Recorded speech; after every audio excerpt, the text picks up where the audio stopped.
এই হচ্ছে দাওয়াত ভাই। অনেকে বলে দিয়েছে বাড়িতে বড় ছেলে আছে, তার মাকে দেখাশোনা করতে অসুবিধা হবে না, আমি না থাকলে কোনো অসুবিধা নাই, সকল কিছুর বন্দোবস্ত বাড়িতে আছে।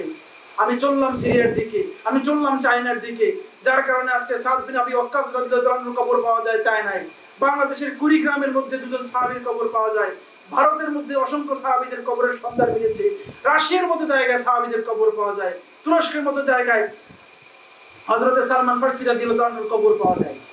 পৃথিবীর প্রান্তে প্রান্তে তারা ছড়িয়ে পড়েছে।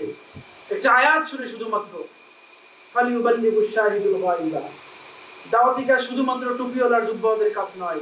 যখনই আপনি পড়েছেন লা ইলাহা ইল্লাল্লাহু মুহাম্মাদুর রাসূলুল্লাহ, এই বাণী আপনি প্রত্যেককে স্বর্ণকহরে পৌঁছে দিবেন।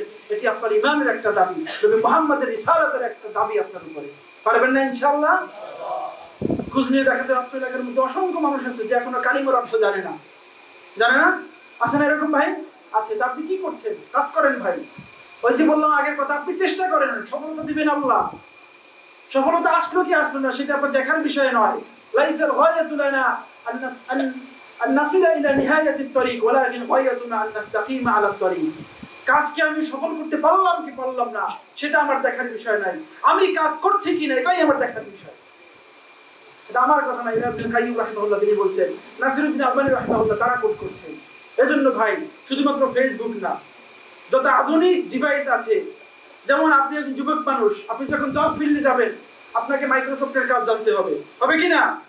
সার্টিফিকেট অনেক বড়, কিন্তু আপনাকে বলছে ঠিক আছে একটা ফাইল করে মানে ওপেন করে দেখান তো, একটা প্রজেক্ট প্রোফাইল কিভাবে করতে হয় একটু দেখান তো, একটা প্রোগ্রাম রিপোর্ট কেমনে করতে হয় দেখান তো, আপনি কিছুই জানেন না। এই সার্টিফিকেট কিন্তু এখন আর কাজে লাগে না। বরং দেখবেন কোনো সার্টিফিকেট নাই কিন্তু তার স্কিল আছে কোনো একটা, প্রতি মাসে লক্ষ লক্ষ টাকা ইনকাম করছে, আছে না? সুতরাং আপনি লেখাপড়ার পাশাপাশি আপনাকে স্কিল ডেভেলপ করতে হবে। মাইক্রোসফট, এরপরে এক্সেলের কাজ, এরপরে অ্যাডোবিটারের কাজ, তারপরে হচ্ছে এই যে কি বলে ফটোশপের কাজ, গ্রাফিক্সের কাজ, প্রচুর কাজ আছে, এর অসংখ্য কাজ আছে, আপনি সার্চ দিলেই পেয়ে যাবেন।